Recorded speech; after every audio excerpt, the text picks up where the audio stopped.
देखिए, नागानंद किसकी रचना है? हर्षवर्धन की। हर्षचरित है बाणभट्ट की, ठीक ना।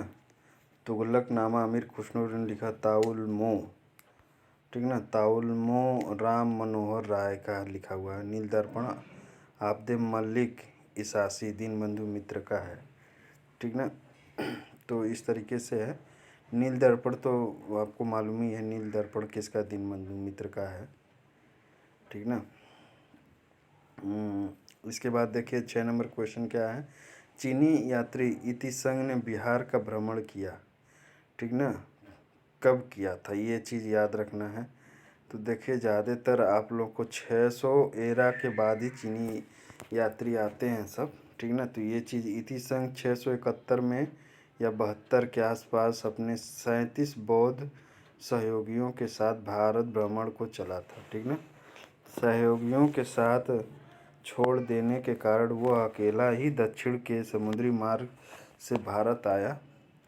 तो 71 या 72 दिया हुआ है, मगर यहाँ पे आपका कोई उपयुक्त ऑप्शन नहीं है, ठीक ना। तो और डी नंबर हो जाएगा कि आपका कोई आंसर नहीं है दे रहा है करेक्ट में, तो ऑप्शन डी है, ठीक ना। और 7वां नंबर क्वेश्चन हम लोग देखते हैं। नगरों का क्रमिक पतन किस काल की एक महत्वपूर्ण विशेषता थी?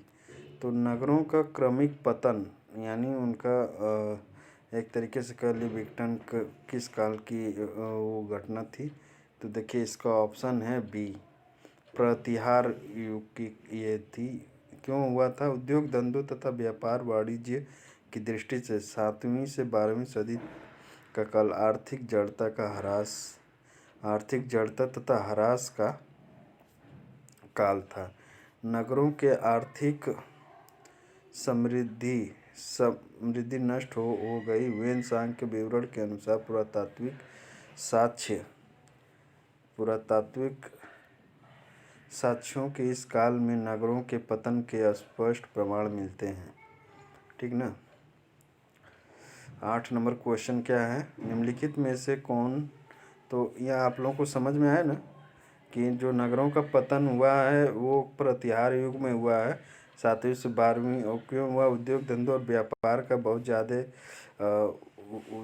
उस समय मतलब कह लीजिए कि बहुत ज़्यादा अब उद्योग धंधों पे भी ध्यान दिया जा रहा था, तो इस वजह से होने लगा था, ठीक ना। 8 नंबर है। निम्नलिखित में से कौन सबसे पूर्वकालिक जैन ग्रंथ कहलाता है? पूर्वकालिक जैन ग्रंथ कौन सा है? तो इसमें देखिए 12 अंग है, नहीं है, ठीक ना। हाँ, 12 अंग ही है, ठीक ना। 12 उपांग नहीं है, ठीक ना। 14 वर्ष, 14 उपवर, ये सब नहीं है, सब 12 अंग है। जैन साहित्य को आगम सिद्धांत कहा जाता है। इसके अंतर्गत 12 अंग, ठीक ना, 12 उपांग और 10 प्रकीर्ण, 6 छेद सूत्र तथा 4 मूल सूत्र, अनुयोग सूत्र तथा नंदी सूत्र आते हैं। इनकी रचना ईसा पूर्व की 4वीं सदी से लेकर 6वीं सदी तक हुई है, ठीक ना। ईसा पूर्व का मतलब ईसा मसीह की जन्म से पहले की घटना है। हाँ, इसका स्रोत भी है, कई सारी बुकों से लिया गया है, ठीक नहीं, वो आपके काम की चीज़ नहीं है। ये देखिए 9 नंबर क्वेश्चन है। बराबर की गुफाओं का उपयोग किसने आश्रम गृह के रूप में किया? कह रहा है कि 9 नंबर में क्या कर, बराबर की गुफाओं का उपयोग किसने आश्रम गृह के रूप में किया है?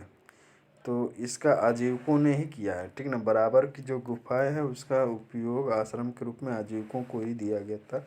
और ये अगर देखा जाए इसका एक्सप्लेनेशन तो अशोक तथा उनके पौत्र दशरथ के समय में है, ठीक ना। बराबर तथा नागा अर्जुन की पहाड़ियों को काटकर आजीविकों के लिए आवास बनाए गए थे, ठीक ना। और धर्म सूत्रों में भू राजस्व की दर क्या, ठीक ना, कितना है? तो 1/6। धर्म शास्त्र स्मृति साहित्यों का कहा जाता है, साहित्यों को कहा जाता है। सभी प्रमुख स्मृतियों में मनु स्मृति है, याज्ञवल्क्य, नारद, विष्णु आदि हैं, ठीक है। इनके अनुसार भू राजस्व की सामान्य दर 1/6 थी, ठीक ना, जिससे में आपातकाल में परिवर्तन किया जा सकता था।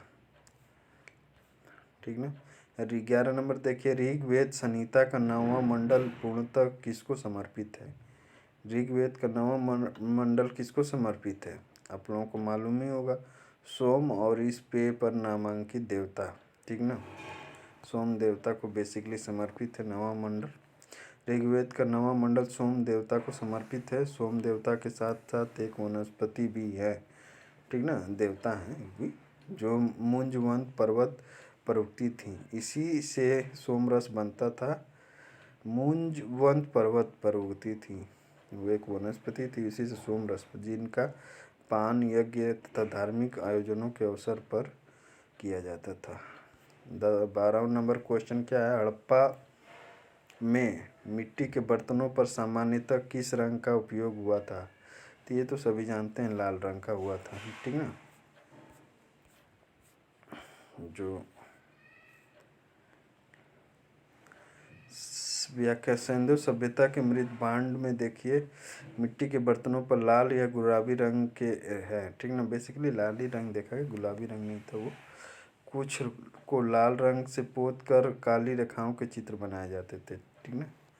मयूर सिंहासन पर बैठने वाला अंतिम मुगल सम्राट कौन था? तो कौन था? मोहम्मद शाह रंगीला। नादिर शाह ईरान का शासक ने 1739 में मोहम्मद शाह रंगीला के शासनकाल में भारत पर आक्रमण किया और अन्य चीज़ों के अलावा शाहजहाँ का तख्त ताउस मयूर सिंहासन भी लूट के ले गए चला गया। कौन लेके चला गया? नादिर शाह। और शासक कौन था उस समय? मोहम्मद शाह रंगीला। बहुत रंगीला टाइप का था साला, क्या करोगे, विरासत में मिला था। उस क्षेत्र की पहचान करें जहाँ ये यूरोपवासियों को सर्वोत्तम सोरा तथा अफीम प्राप्त होता था। ये चीज़ बहुत फेमस है अफीम के लिए, ठीक ना। तो इस समय तो अब, उस समय जब यूरोपवासी आए थे, उस समय गुजरात में अफीम मिलता था, ठीक ना। यूरोपवासियों को सर्वोत्तम सोरा तथा अफीम गुजरात से प्राप्त होता था। बाद के में यह बिहार से प्राप्त होने लगा। बिहार में भी होता है, ठीक ना, अभी भी कहीं कहीं होता है। 15 नंबर क्वेश्चन क्या? निम्नलिखित में से किस अंग्रेज को जहांगीर ने खान की उपाधि से सम्मानित किया गया? तो ये तो सभी जानते होंगे, सर थॉमस रो थे, ठीक ना। 1615 में ब्रिटिश शासक ने जेम्स प्रथम ने प्रतिनिधि के रूप में टॉमस रो को जहांगीर के दरबार में भेजा था। उसने जहांगीर से अनेक कारखाने खोलने का आज्ञा पत्र तथा खान की उपाधि प्राप्त की थी, ठीक ना। 16 नंबर क्वेश्चन है, मध्यकाल में बिहार शरीफ नगर महत्वपूर्ण रहा है, ठीक ना। किसके लिए रहा है? बिहार शरीफ बहुत फेमस जगह है।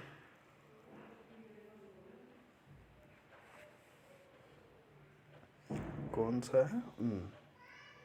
देखिए, व्यापारिक केंद्र के रूप में, ठीक है, रहा है, नहीं रहा। विद्या केंद्र के रूप में रहा है, ठीक ना। प्रशासनिक केंद्र के रूप में रहा है और धार्मिक केंद्र के रूप में रहा है। बिहार शरीफ किस लिए फेमस रहा है? तो विद्या केंद्र के, प्रशासनिक और धार्मिक केंद्रों के रूप में रहा। देखिए यहाँ एक्सप्लेनेशन भी है। 8वीं सदी में बिहार शरीफ में धर्मपाल ने ओदंतपुरी महाविहार की स्थापना की थी। तुर्क काल में यह एक प्रांतीय प्रशासनिक मुख्यालय रहा है। यह एक सूफी केंद्र भी रहा है बिहार शरीफ। ये फेमस है इसीलिए, धार्मिक है।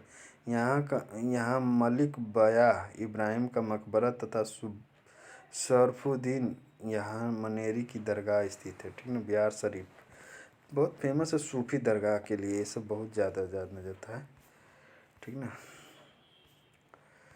17 नंबर देखते हैं, बिहार के सुप्रसिद्ध सूफी संत शरफुद्दीन मनेरी का संबंध किस सूफी संप्रदाय से? ये थोड़ा सा है, तो आप लोग जानते ही होंगे, फिरदौसी संप्रदाय से है। देखिए, सुहरावर्दी सिलसिले की एक प्रमुख शाखा थी, क्या, कौन सी?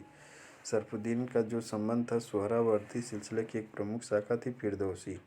इस शाखा का मुख्य कार्य क्षेत्र बिहार था, ठीक ना। शरफुद्दीन याहिया इस सूफी शाखा का प्रसिद्ध संत था। उसके पत्रों के संग्रह मकतूबात नाम से प्रसिद्ध है, ठीक ना। विजयनगर के उस 18 नंबर क्वेश्चन, विजयनगर के उस पहले शासक की पहचान करें जिसने बहमानियों से गोवा छीन लिया। किसने छीना था ये तो आप लोग को मालूम ही है, हरिहर सेकंड ने छीना था, ठीक ना। बहमानी शासक मुजाहिद शाह की हत्या हो जाने के बाद विजयनगर शासक हरिहर सेकंड ने अंदौनी, चौल, दभौल और गोवा से बहमानियों को निकाल दिया, ठीक ना। कृष्णा नदी विजयनगर साम्राज्य की उत्तरी सीमा हो गई हरिहर सेकंड में, ठीक ना। 19 नंबर क्वेश्चन है, निम्नलिखित में से कौन भूमि उत्पादन पर लगने वाले कर को इंगित करता है। भूमि उत्पादन पे लगने वाले कर को इंगित कर, खराज, खम्स, खम्स है।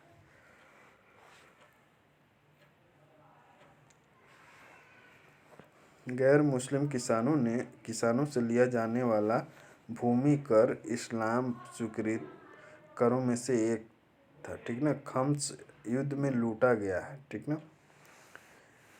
इस्लाम स्वीकृत करों में से एक उस्र मुस्लिम किसानों से लिया जाने वाला भूमि कर उपज का 1/10 भाग लगता था, ठीक ना। क्या है उस्र, जो 1/10 भाग होता था। और मुक्तई संयोजन, यह एक राजस्व अकाल पद्धति थी। मुक्तई क्या थी, राजस्व अकाल पद्धति थी जिसके तहत किसान को पट्टे पर भूमि एक निर्धारित राशि का भुगतान करने पर शर्त दी जाती थी, ठीक ना। किसान इस भूमि पर चाहे फसल उगा सकता था।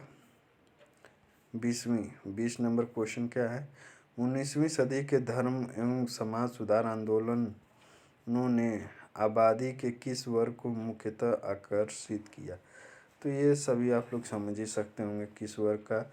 बुद्धिजीवी वर्ग तो था ही, पढ़ा लिखा वर्ग ज़्यादा फेमस था उसमें, ठीक ना। दूसरा है नगरीय उच्च जातियाँ, हाँ अधिकतम वही भाई पैसे से संपन्न लोग थे, तो थोड़ा वो कांग्रेस में भी उनका वर्चस्व रहता था। निर्धन सर्वसाधारण हो, ये तो भूखे गरीब लोग बेचारे कैसे क्या करते, तो चारों तरफ से तबाह थे बेचारे। हाँ उदार राजवाड़े ये भी थे, जैसे आप लोगों का बिहार में कुंवर सिंह, ये सब लोग रहे हैं अच्छे, ठीक ना। अभी 21 नंबर क्वेश्चन, अच्छा इधर ये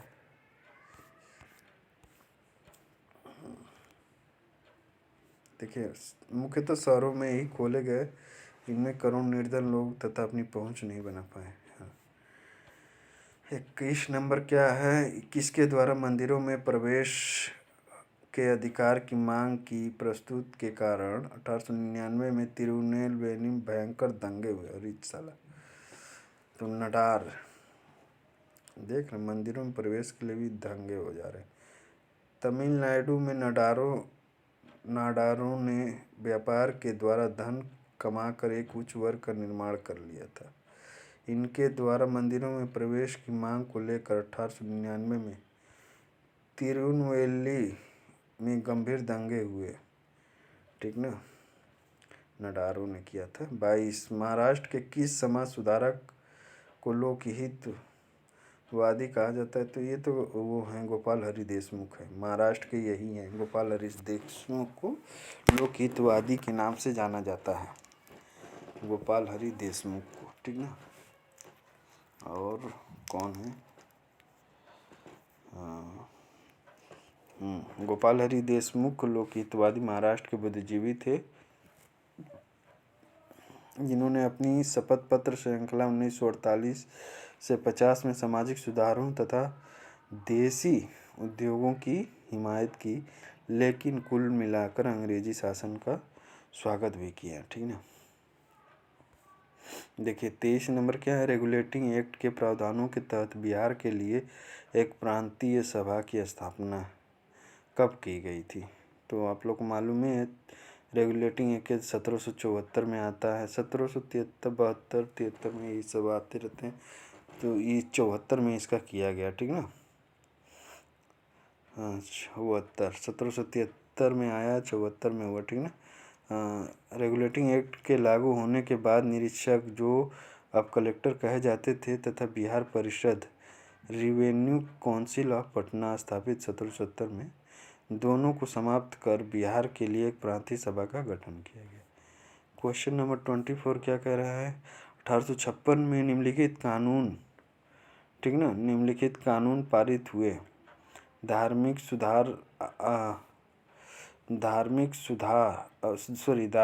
असुविधा कानून, सती निषेध का रेगुलेशन, हिंदू विधवा पुनर्विवाह, ये 1856 में पारित हुआ है, ठीक ना। नहीं, ये नहीं हुआ है यार।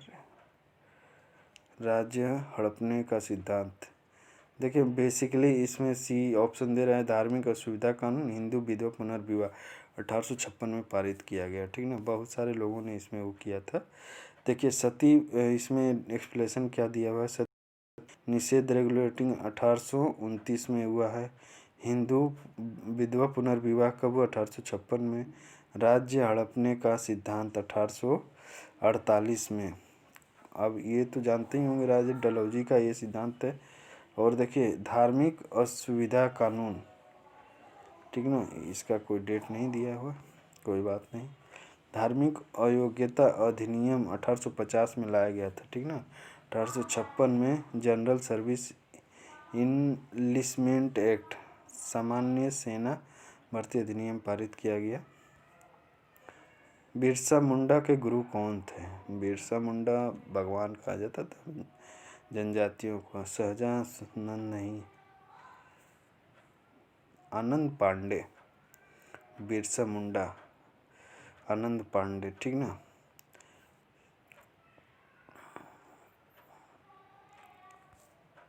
देखिए 26 का क्या है, नीचे दिए दो वक्तव्य दिए गए हैं जिनमें एक कथन है ए और तथा दूसरा आर है, ठीक ना। दोनों को ध्यानपूर्वक पढ़ें।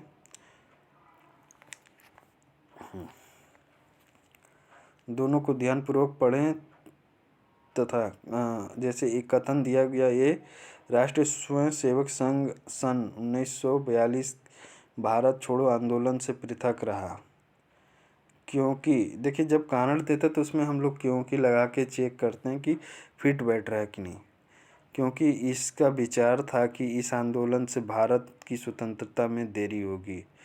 अब देखिए क्या है, देखिए पहला तो सत्य है, ठीक ना। राष्ट्रीय स्वयंसेवक संघ सन 1942 के भारत छोड़ो आंदोलन से पृथक रहा। स्वयंसेवक संघ आप लोग समझ लीजिए ये क्या है, ठीक ना। और तो ये सत्य है, ठीक है, पहला सत्य है। दूसरा क्या है, इसका विचार था कि आंदोलन से भारत की स्वतंत्रता में देरी होगी, ये गलत है। All India State People 27 number है, All India State People Conference का गठन कब हुआ, ठीक ना। कब हुआ तो देख लीजिए 1927 में all India State People Conference का। बलवंत राय मेहता जी आर अयंगर तथा देखिए मगली लाल है क्या, मणि लाल है सॉरी, कोठारी के प्रयासों से All India State People's Conference का गठन 5 सितंबर 1927 को हुआ था, ठीक ना। बलवंत राय मेहता पंचायती राज से संबंधित है। कम्युनिस्ट इंटरनेशनल का सदस्य बनने वाला पहला भारतीय कौन था? एम.एन. राय। एम.एन. राय ने लेनिन के साथ मिलकर उपनिवेशियों के प्रति कम्युनिस्ट इंटरनेशनल की नीति तैयार करने में मदद की थी। इन्हीं के प्रयासों से 1920 में ताशकंद में भारतीय कम्युनिस्ट पार्टी की स्थापना हुई थी, ठीक ना।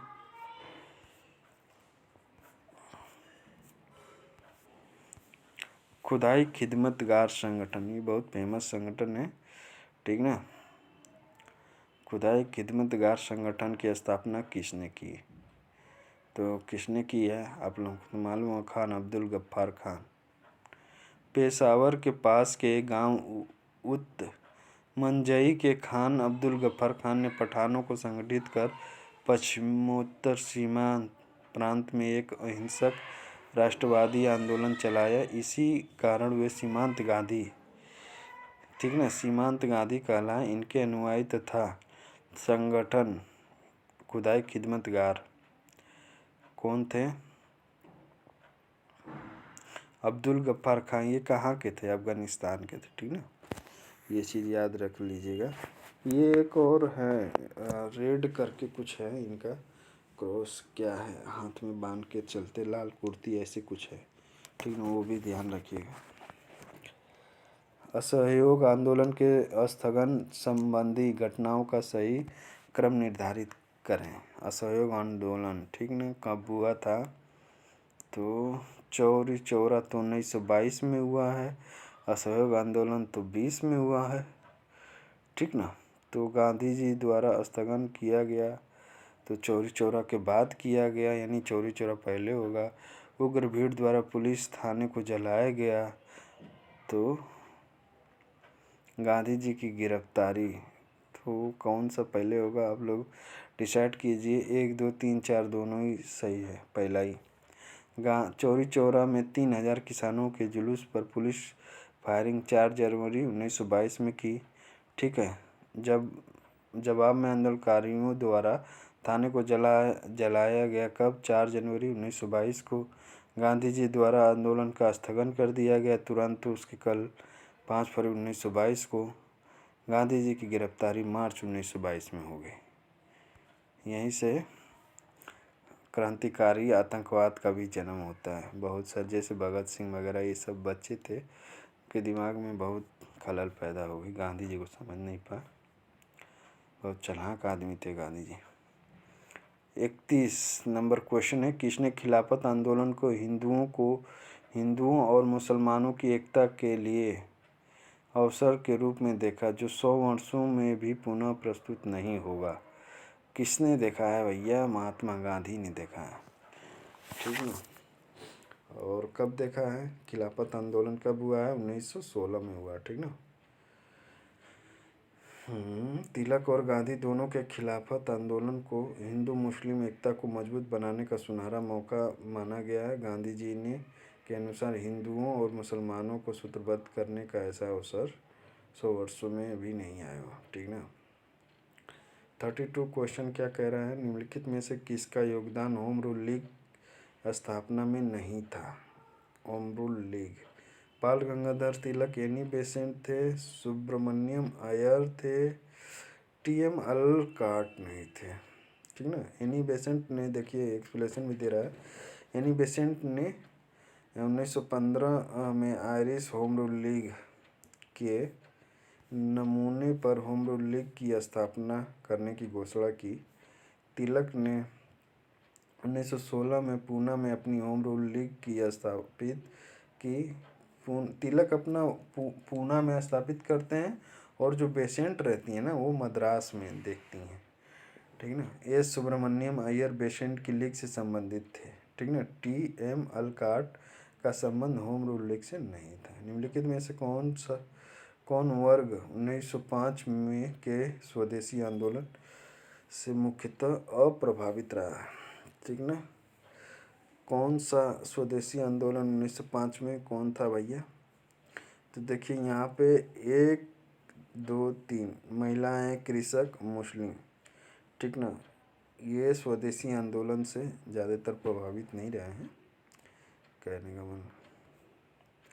बंग भंग विरोध स्वदेशी तथा बहिष्कार आंदोलन 1905 में छात्रों तथा महिलाओं की भूमिका अहम रही है, ठीक ना। सामान्यतः मुस्लिम इससे अलग रहे हैं। आंदोलन कृषकों को भी अपने साथ नहीं जोड़ सका। कुल मिलाकर आंदोलन शहरों तथा प्रांतों के उच्च तथा मध्यम वर्गों तक ही सीमित रहा। इसी आंदोलन की धुआं थी जो गर्म दल और नरम दल में परिवर्तित हो गया 1907 में, ठीक ना। सूरत अधिवेशन था, बाल गंगाधर तिलक बनना चाहते थे, पर इसी आंदोलन में उनका विचार था ना कि जो स्वदेशी आंदोलन हो रहा था तो उनका विचार था कि बाल गंगाधर तिलक चाहते थे कि यार ये पूरे भारत में चले, मगर कुछ जो नरम दल वाले लोग थे वो चाहते थे कि नहीं ये सिर्फ बंगाल तक ही सीमित रहे। तो यही विचार धीरे धीरे महान रूप ले लिया। 1873 में किसने सत्यशोधक समाज की स्थापना की थी? तो ये तो आप लोग सभी जानते होंगे, सत्यशोधक समाज ज्योतिबा राव फुले का है, ठीक ना। 1873 में बहुत ही अच्छे समाज सेवी थे। पुणे में माली कुल में जन्मे ज्योतिराव गोविंद राव फूले 1827 से 90 में समाज के कमजोर वर्गों को न्याय दिलाने हेतु 1873 में सत्यशोधक समाज की स्थापना की। 1876 में पुणे नगर पालिका का सदस्य चुने गए। उनकी रचनाएं हैं धर्म तृतीय रत्न, इशारा, शिवाजी की जीवनी। 1888 से वे महात्मा कहे जाने लगे। बहुत ही अच्छे विचार के थे ज्योतिबा राव फूले, ठीक ना। भारतीय राष्ट्रीय कांग्रेस की प्रथम महिला अध्यक्ष का नाम बताएं। तो प्रथम भारतीय राष्ट्रीय कांग्रेस की प्रथम महिला अध्यक्ष पूछ रहा है, तो महिला जब प्रथम पूछ रहा है तो एनी बेसेंट, और भारतीय महिला प्रथम पूछेगा तब होगा सरोजिनी नायडू। एनी बेसेंट पहली है, ठीक ना। 1917 में ही इन्हें बनाया गया था, और सरोजिनी नायडू है 1925 में, ठीक ना। एनी बेसेंट 1847 से 1933 के मध्य रही हैं। ठीक, भारतीय राष्ट्रीय कांग्रेस की प्रथम महिला अध्यक्ष 1917 में बनी। 1920 में सहयोग आंदोलन के प्रश्न पर कांग्रेस से अलग हो गई, ठीक ना। 36 नंबर क्वेश्चन, किस वर्ष हिंदुस्तान रिपब्लिक ने एसोसिएशन HRA की स्थापना की, ठीक ना। हिंदुस्तान रिपब्लिक एसोसिएशन HRA की 1924 में स्थापना हुई है, ठीक ना। और सोशलिस्ट की जब पूछेगा तब अलग होगा, ठीक ना। देखिए यहाँ एक्सप्लेनेशन दे रहा है।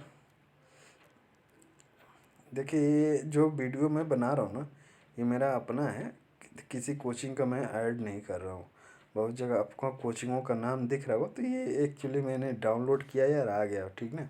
उसका बहुत बड़ा माइंड नहीं करना है। बहुत कोचिंग ऐसा कुछ नहीं है कि मैं किसी कोचिंग का ऐड कर रहा हूँ, ठीक ना। तो कमेंट बॉक्स में ये सब पूछना नहीं है हमें से, कौन कोचिंग अच्छी कौन कोचिंग ख़राब है, सब बढ़िया है अपनी जगह। 1924 में लखनऊ में क्रांतिकारियों की एक सभा हुई जिसमें हिंदुस्तान रिपब्लिक एसोसिएशन HRA का गठन किया गया। राम प्रसाद बिस्मिल इसके अध्यक्ष थे।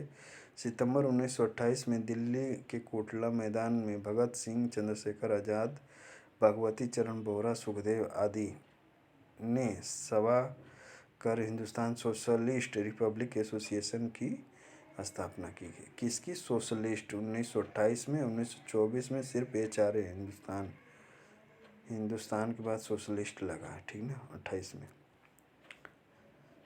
37 नंबर क्वेश्चन है, मानव बलि प्रथा का निषेध करने के कारण अंग्रेजों के विरुद्ध विद्रोह करने वाली जनजाति का नाम बताएं। मानव बलि प्रथा का निषेध करने के कारण, तो खोंड जनजाति थी, ठीक ना। नर बलि प्रथा खोंड जनजातियों में प्रचलित थी। अंग्रेजों ने देखिए ऐसा नहीं है कि बहुत गलत ही किया है, कुछ बहुत सारे सुधार भी किए हैं। अब यहाँ देखिए नर बलि प्रथा का प्रचलन रहता था, ठीक ना। अब उसका अंग्रेज़ों के आ जाने की वजह से बहुत सुधार हो गया भाई, नहीं तो बहुत सारे नर बलि दिए जा चुके होते। अभी भी कहीं कहीं चलता ही होगा, कोई देखने थोड़ी जाता है। नर बलि प्रथा खोंड जनजाति में या गोंड जनजाति में प्रचलित थी। लॉर्ड हार्डिंग बहुत बढ़िया बंदा था। फर्स्ट ने 1844 से 48 ने इस प्रथा को रोकने के लिए कानून बनाया, फलतः विद्रोह हुआ, ठीक है। 38 नंबर क्वेश्चन देखते हैं। 1857 के विद्रोह ने बिहार के कई नगरों को प्रभावित किया। बिहार के विभिन्न नगरों में विद्रोह के विस्फोट का सही क्रम कौन सा है? नगरों में विस्फोट 1857 का है भाई, बहुत इम्पोर्टेंट है, इसको ध्यान से हम लोग देखेंगे। देखिए बी नंबर इसका ऑप्शन सही है। पहला रोहिणी था, ठीक ना। पटना, मुजफ्फरपुर, जगदीशपुर, ये इस तरीके का क्रम था। कैसे नगरों को प्रभावित किया? तो रोहिणी, पटना, मुजफ्फरपुर, जगदीशपुर। रोहिणी, पटना, मुजफ्फरपुर, जगदीशपुर, ये वो नाम है, 2-3 बार पढ़ोगे तो याद हो जाएगा। 1857 की क्रांति शुरुआत 12 जून 1857 को रोहिणी देवघर, कहाँ है? रोहिणी देवघर में है, ठीक ना। देवघर से पटना, देखिए पटना में 3 जुलाई हुआ है पटना में, और 1857 है, वो तो आप लोगों को मालूम ही होगा। और देखिए मुजफ्फरपुर में 25 जुलाई 1857, जगदीशपुर में जुलाई 1857, इसका डेट नहीं मालूम है। तो इस तरीके से है, ठीक है। निम्नलिखित वर्गों 39 नंबर देखिए, निम्नलिखित वर्गों में से किसने 1857 की क्रांति में भाग नहीं लिया? किसने नहीं लिया भैया? खेतिहर मजदूरों ने लिया? नहीं लिया। साहूकार, साहूकारों ने नहीं लिया, कृषकों ने लिया, जमींदारों ने नहीं लिया, ठीक ना, सैनिकों ने भी लिया 1857 क्रांति। 1857 विद्रोह में शामिल थे सैनिक, कृषक, कुछ पुराने रजवाड़े, हिंदू, मुस्लिम, मजदूर आदि। विद्रोह के विरोधी थे अधिकतर देसी राजा, नवाब, जमींदार, महाजन, साहूकार आदि। इनको तो भाई फायदा था, तो विरोधी तो रहेंगे ही रहेंगे भैया। गरीबी तो साला प्राचीन काल से चलती आ रही है और कोई नहीं दूर कर रहा है। सब तवे पे आटा सेक रहे हैं, सब अपना रोटी बना ले रहे हैं, ठीक ना। 40 नंबर क्वेश्चन देखिए, निम्नलिखित में से किसने 1857 की क्रांति को एक षड्यंत्र की संज्ञा दी? लो भैया, ये भी आ गए। जेम्स आउट्रम तथा डब्ल्यू टेलर ने कहा था, ठीक है। क्या कहते हैं डब्ल्यू टेलर? जेम्स आउट्रम तथा डब्ल्यू टेलर ने 1857 के विद्रोह को हिंदू मुस्लिम षड्यंत्र का परिणाम बताया। टी.आर. होम्स के अनुसार यह बर्बरता तथा सभ्यता के बीच का युद्ध था। ये बहुत फेमस लाइन है। और किसने दिया है? टी.आर. होम्स। ये नाम याद रखिएगा, कई जगह पूछा गया है। टी.आर. होम्स के अनुसार यह बर्बरता तथा सभ्यता के बीच का युद्ध था, ठीक ना। लॉरेंस के अनुसार यह सैनिक विद्रोह था। किसके अनुसार है? लॉरेंस के अनुसार, ठीक ना। ये बहुत नाम बहुत ही काम की चीज़ें हैं। ये ऐसा नहीं कि एक जगह पूछ गया तो फिर अब पूछेगा नहीं, इनका नाम पूछता है भाई, ठीक ना। जेम्स आउट्रम तथा डब्ल्यू टेलर ने 1857 के विद्रोह को हिंदू मुस्लिम षड्यंत्र कहा। किसने कहा? जेम्स आउट्रम तथा डब्ल्यू टेलर ने, ठीक ना। और टी.आर. होम्स के अनुसार देखिए यह बर्बरता तथा सभ्यता के बीच का युद्ध था। लॉरेंस के अनुसार यह सैनिक विद्रोह था, ठीक ना। अब हम लोग देखते हैं क्वेश्चन नंबर 41, ठीक ना। क्या कहता है? छोटा नागपुर का पठार है, क्या है भैया? एक संप्राय भूमि है, ठीक ना, और कुछ नहीं। एक अगर अगर गंभीर है, ये सब कुछ नहीं। एक गर्त है, गर्त तो होगा ही नहीं। एक पदस्थल नहीं, एक संप्राय भूमि है, मैदान टाइप का हो गया है, पठारी है, पर बहुत खनिज संसाधन की दृष्टि से अच्छा है। छोटा नागपुर का पठार उत्तर पूर्वी भारत की ओर फैले प्रायद्वीप का भाग है, ठीक है। प्रायद्वीप भारत का एक भाग है। इसमें रोहतास से कैमूर पहाड़ी का भाग शामिल है, ठीक ना। अत्यधिक पुराना होने के कारण एवं अपर्दन के फलस्वरूप यह संप्राय भूमि में परिणत हो गया है, ठीक ना। 42 क्वेश्चन, भारत में सबसे महत्वपूर्ण मत्स्य उद्योग क्षेत्र है। मत्स्य उद्योग कहाँ पर होगा भैया? अपतट में, ठीक ना। मछलियाँ प्रोटीन का एक महत्वपूर्ण स्रोत है। मत्स्य पालन दो प्रकार का है, समुद्री और लवण जल। हमारे देश के तट के साथ साथ फैले सागर में 20 लाख वर्ग किलोमीटर का अनन्य आर्थिक क्षेत्र ईजेड, जिसमें भारी मात्रा में भोजन सामग्री प्रदान करने की क्षमता है। विस्तृत महाद्वीपीय मग्न तट, सक्रिय समुद्री धाराएं तथा बड़ी बड़ी नदियां तथा मछलियों का निरंतर भोज्य दर जमा करके, क्या लिख दिया यार, करने कारण समृद्ध। इतना सब नहीं होता है, ठीक ना। बस पूछ रहा मत्स्य उद्योग क्षेत्र है तो ईजेड होता है, ठीक ना। 12 नाटिकल होता है, ये सब याद रखिएगा। 20 लाख वर्ग इतना तो नहीं पूछता है। मरमर गोवा पता नहीं कहाँ का है, तो गोवा का है यार, ये तो सिंपल है, ठीक ना। सबसे बड़ा हिमनद निम्नलिखित में से कौन सा है? कंचनजंगा, गंगोत्री है, जहाँ से नदियाँ निकलती हैं, ठीक ना। वैसे अगर सियाचिन होता तो हो जाता, मगर हिमनद की बात कर रहा है, ठीक ना। गंगोत्री है, ठीक है। 44 नंबर क्वेश्चन देख लिया हम लोगों ने। देखिए व्याख्या में क्या करें, इनमें से सबसे बड़ा हिमनद गंगोत्री है जो 3 किलोमीटर में विस्तृत है। कंचनजंगा 21 किलोमीटर स्क्वायर, रुड़न किलोमीटर, केदारनाथ ये सब है। सियाचिन देखिए सबसे ज़्यादा है 75 किलोमीटर, अगर वो रहता ऑप्शन में ना, और कोई नहीं है उसके आगे। सियाचिन ग्लेशियर जो है भारत के सबसे ऊपर में भी है, बहुत ठंडी पड़ती है वहाँ पे। क्षेत्रफल के अनुसार निम्नलिखित राज्यों का आरोही क्रम क्या है? हाँ, राज्यों का आरोही क्रम क्या है भैया? तो क्षेत्रफल के अनुसार पूछ रहे हैं ना। देखिए पहले था ये सब, ठीक ना। आंध्र प्रदेश 2,75,059 वर्ग किलोमीटर, बिहार 94,163 वर्ग किलोमीटर, मध्य प्रदेश 3,00,000, ठीक ना, 3,08,000 वर्ग किलोमीटर। उत्तर प्रदेश 2,40,928 वर्ग किलोमीटर है, ठीक ना। तो पहले आंध्र प्रदेश था जब क्वेश्चन अभी 2014 से जब तेलंगाना बन गया है ना, तो थोड़ा सा उसका कम हो गया। देखिए सन 2000 में उत्तर प्रदेश से उत्तराखंड, बिहार से झारखंड, मध्य प्रदेश, छत्तीसगढ़, कारण 314 होगा, इस तरीके से है, ठीक ना, 314 2। अब इसका थोड़ा सा देख लीजिएगा आप लोग नए तरीके से। मानसून का निर्वर्तन इंगित होता है, कब होता है? साफ आकाश से, ठीक ना, बंगाल की खाड़ी में अधिक दाब परिस्थिति से, स्थल पर तापमान के बढ़ने से। कब होता है? साफ आकाश, जब आकाश साफ रहता है तभी हमको लगता है कि मानसून का अब निवर्तन हो गया, ठीक ना। 47 देखिए, निम्नलिखित में से कौन भूमि बंधित नदी है? भूमि बंधित मतलब भूमि में ही लुप्त हो जाती है, तो लूनी नदी है जो राजस्थान के थार में ही ये गायब हो जाती है, ठीक ना। जो थार रेगिस्तान है राजस्थान में, लूनी राजस्थान की भूमि बंध नदी है जो अजमेर के पास नाग पहाड़ी से निकलकर राजस्थान और गुजरात में बहती है, ठीक ना।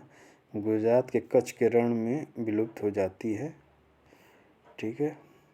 भारत के चावल का कटोरा क्षेत्र के नाम से कौन सा जाना जाता है? कृष्णा गोदावरी डेल्टा क्षेत्र है, ठीक ना, कोई भी इसमें डाउट नहीं होना चाहिए। हमारे देश के कावेरी, कृष्णा, गोदावरी और महानदी के डेल्टा क्षेत्रों में सिंचाई की नहरों का सघन जाल बिछा हुआ है। इस क्षेत्र में चावल का कटोरा कहा जाता है। छत्तीसगढ़ को भी कहा जाता है, याद रखिए, चावल का कटोरा उत्पादन की दृष्टि से अधिक करता है। वैसे पश्चिम बंगाल है चावल के उत्पादन में, ठीक ना। कटोरा की बात कर रहा हूँ मैं। समस्त विश्व 49 नंबर, समस्त विश्व में चीतों की सर्वाधिक आबादी में है, इनकी अनुमानित संख्या कितना है? 6,000 है, ठीक ना।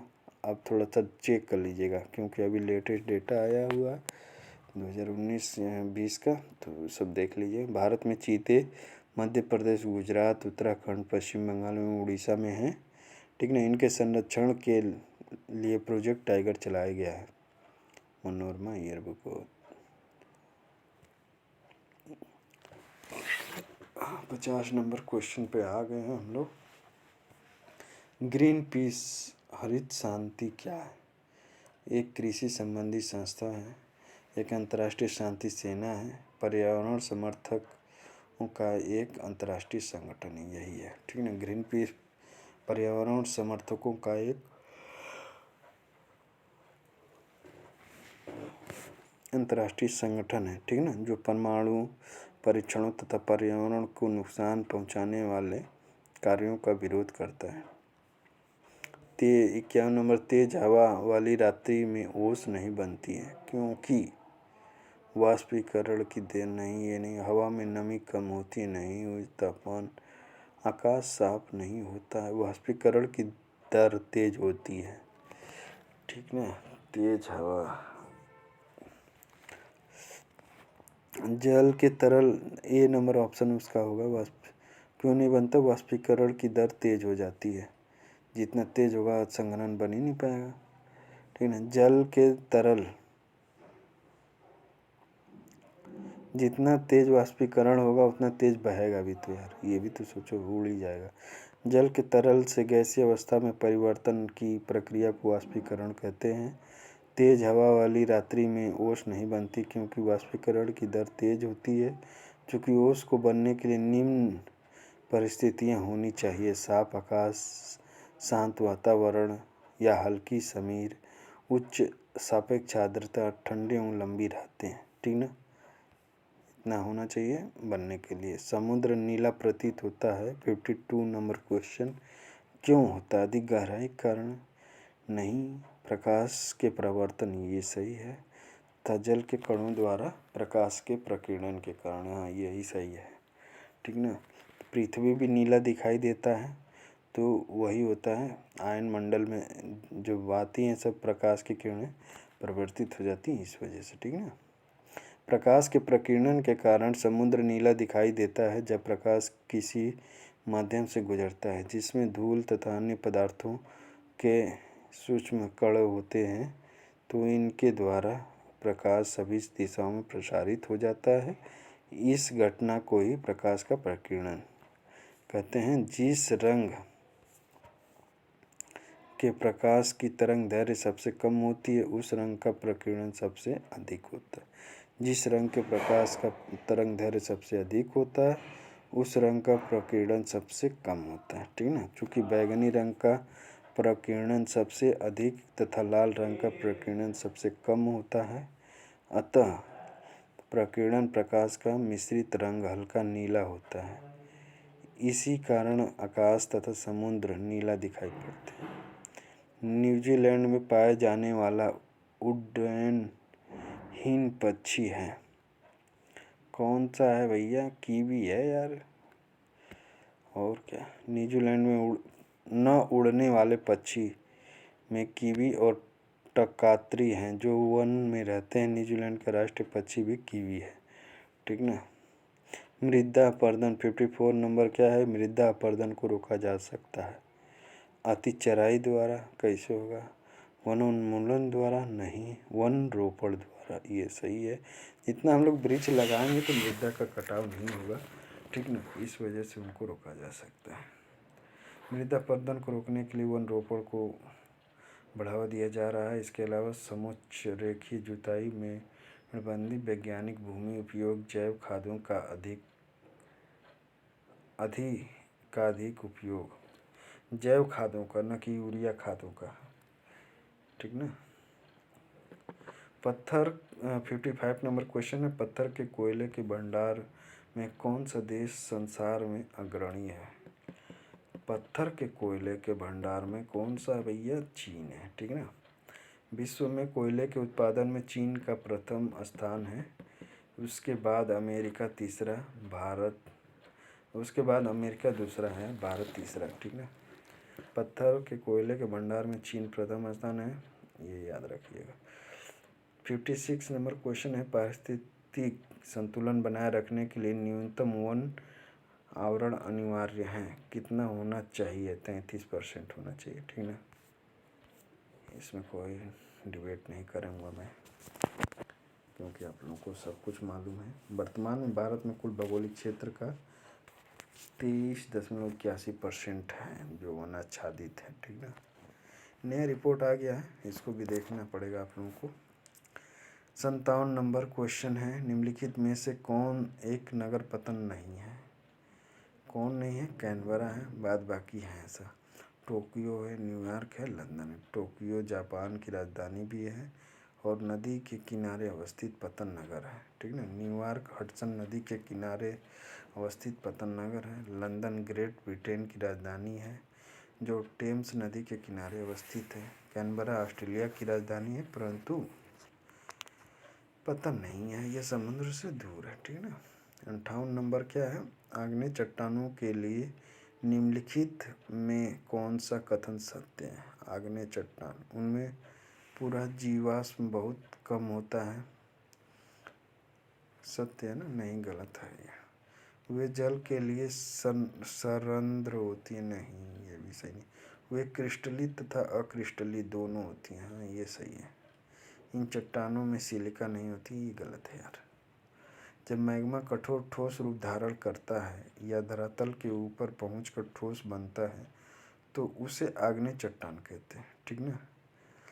इसे प्राथमिक चट्टान भी कहते हैं। इसमें सिलिका होती है। वे क्रिस्टली और एवं अक्रिस्टली दोनों प्रकार की होती हैं।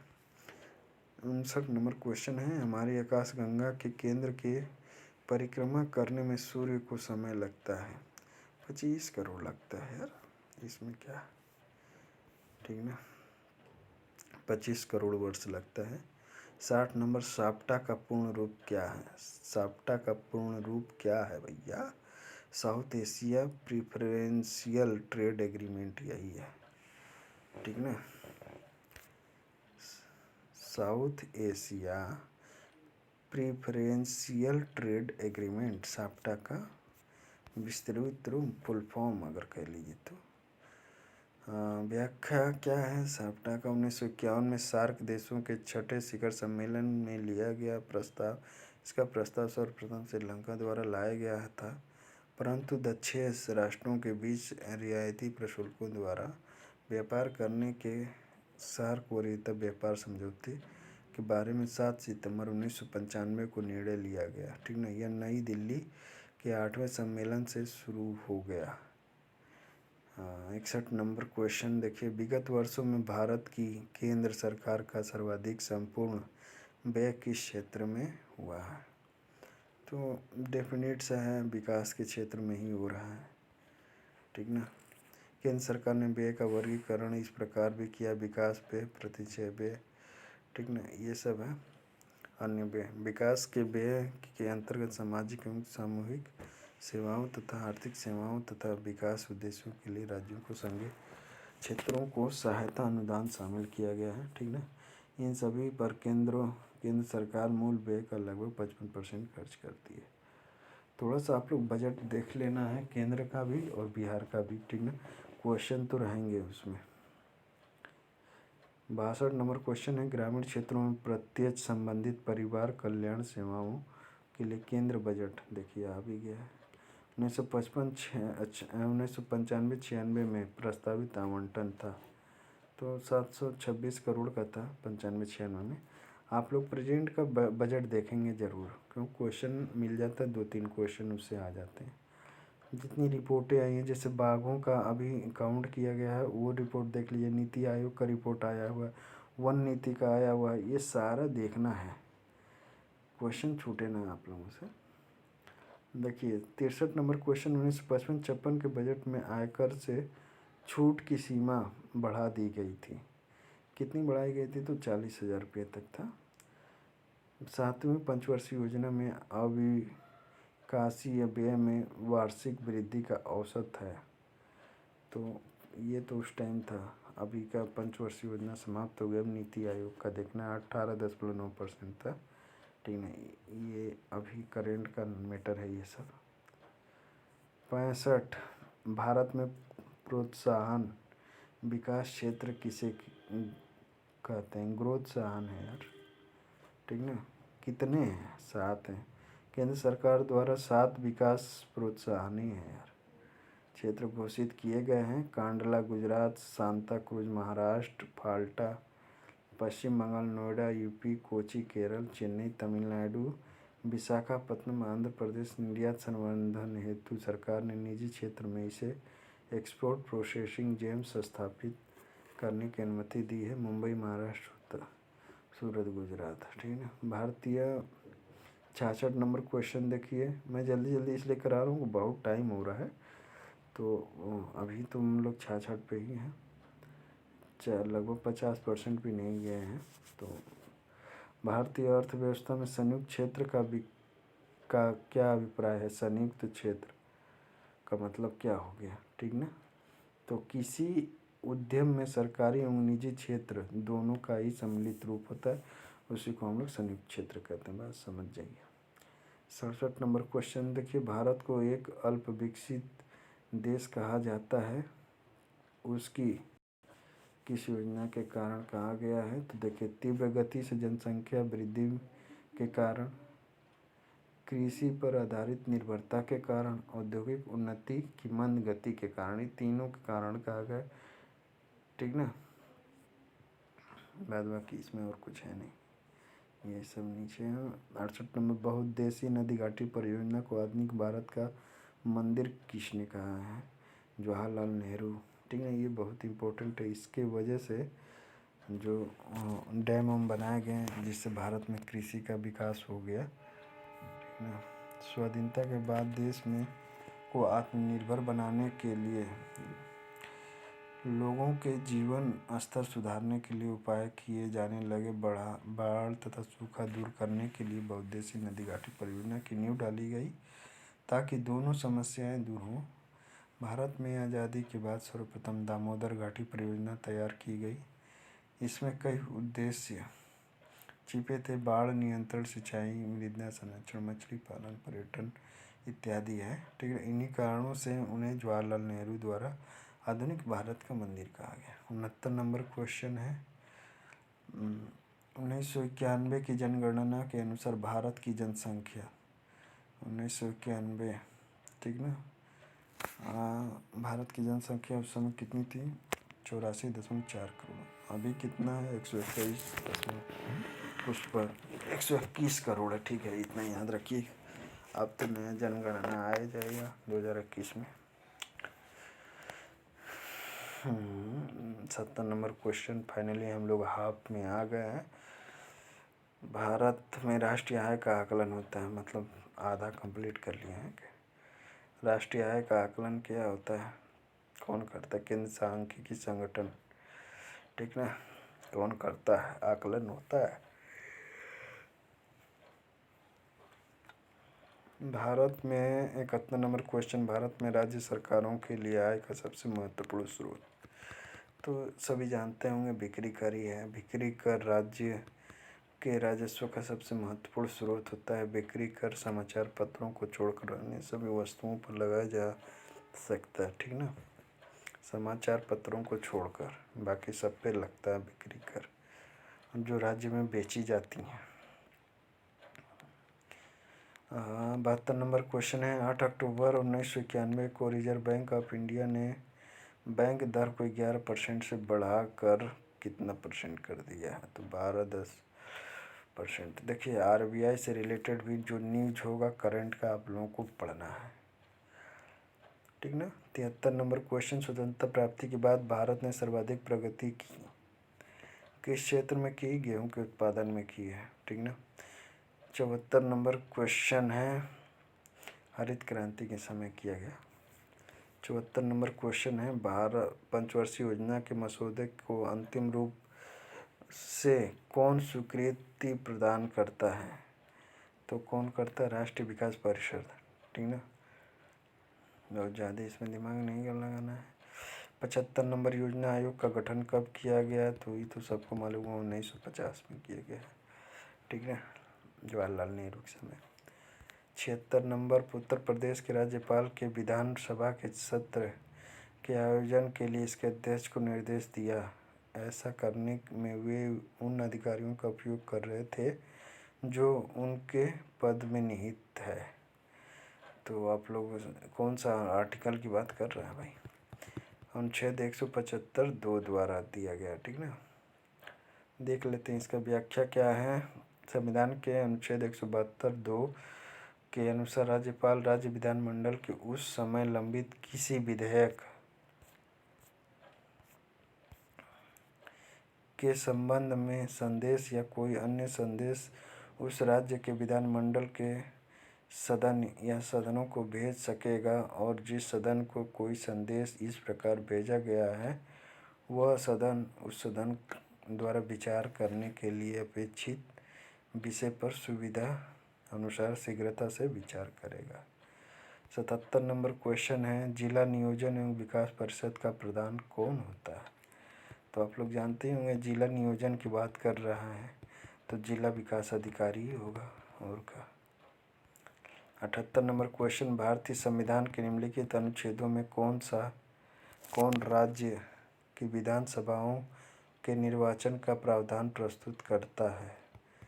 राज्य में जो निर्वाचन होता है उसके बारे में बात कर रहा है। तो 170 नंबर है, देख लीजिए व्याख्या। संविधान के अनुच्छेद 170 में कहा गया है कि विधानसभाओं के सदस्यों का निर्वाचन प्रत्यक्ष रूप से होगा, यानी मतदाता उन्हें स्वयं चुनते हैं। इस अनुच्छेद में विहित है कि विधानसभा की अधिकतम संख्या 500 तथा न्यूनतम 60 हो सकेगी, लेकिन कुछ छोटे राज्यों के लिए न्यूनतम संख्या घटा दी गई। वर्तमान में सबसे छोटी विधानसभा सिक्किम की है, ठीक ना, 32 है। वो सबसे विशाल विधानसभा यूपी की है, जिसकी सदस्य संख्या 403 है। निर्वाचन वयस्क मताधिकार के आधार पर है। निम्नलिखित राज्यों में कहाँ विधान परिषद है, ठीक ना, कहाँ है? अब ये आप लोग को बताना है। सिर्फ बिहार में है, यूपी होता तो उसमें भी होता है, इन सब नहीं, केरल में नहीं है, हिमाचल प्रदेश में, दिल्ली में नहीं है, ठीक ना। देखिए कहाँ कहाँ है। आंध्र प्रदेश, बिहार, मध्य प्रदेश, तमिलनाडु, महाराष्ट्र, कर्नाटक, पंजाब, उत्तर प्रदेश और पश्चिम बंगाल में 2 सदन होंगे। शेष राज्यों में एक ही सदन है। लेकिन कुछ राज्यों ने संसद के अनुरोध द्वारा विधि द्वारा विधान परिषद का उत्साधन समाप्त भी कर दिया है। 7 ही राज्य हैं बेसिकली, ठीक ना। 8 नंबर क्वेश्चन देखिए, किसी राज्य के विधान, इसका देख लीजिए, और भी कुछ है जहाँ द्विसदनीय, आंध्र प्रदेश, उत्तर प्रदेश, कर्नाटक, जम्मू कश्मीर। इसका रिसेंट वाला देख लीजिएगा, बहुत सारा चेंजिंग हुआ है, ठीक ना। विधान परिषद क्या क्या है, एक तो आप लोग रिसेंट का देखेंगे ज़रूर, क्योंकि जम्मू कश्मीर राज्य बना है, केंद्र शासित प्रदेश कितने हो गए, राज्य कितने हो गए, ये सब सारा चीज़ें बहुत इम्पोर्टेंट है, तो आप लोग ध्यान रख के इसको देखेंगे। 80 नंबर क्वेश्चन क्या कह रहा है, किसी राज्य में विधान परिषद की संरचना अथवा विघटन किया जा सकता है। इन राज्य की विधानसभा द्वारा, केंद्र की संसद द्वारा, केंद्रीय संसद द्वारा, राज्यपाल की अनुशंसा, राष्ट्रपति द्वारा राज्यपाल की अनुशंसा। तो ऐसा नहीं है, राज्य की विधानसभा द्वारा ही विधान परिषद का गठन किया जाता है, ठीक है। अनुच्छेद 169 में दिया गया है। 81 नंबर, संसद के दोनों सदनों का संयुक्त अधिवेशन होता है। राष्ट्रपति के निर्वाचन के लिए, भारत के उपराष्ट्रपति के निर्वाचन के लिए नहीं, संविधान संशोधन से संबंधित विधेयक को पारित ऐसे विधेयकों पर विचार करने और उसे पारित करने के लिए जिस पर दोनों में मतभेद हो। 4 नंबर सही है। जिनमें दोनों मतभेद होता है तो राष्ट्रपति बुलाता है संयुक्त अधिवेशन, पर उसकी अध्यक्षता कौन करता है? लोकसभा का अध्यक्ष करता है। और ये कब होता है? अधिवेशन कब बुलाता है? तो अनुच्छेद 108 के तहत बुलाता है, ठीक ना, ठीक ना। इसमें एक चीज़ और याद रखना हम लोग को, संयुक्त बैठक धन विधेयक एवं संविधान संशोधन विधेयक की दशा में नहीं हो सकती, ठीक ना, बाद बाकी सही है। 82 नंबर, लोकसभा का नेता कौन होता है?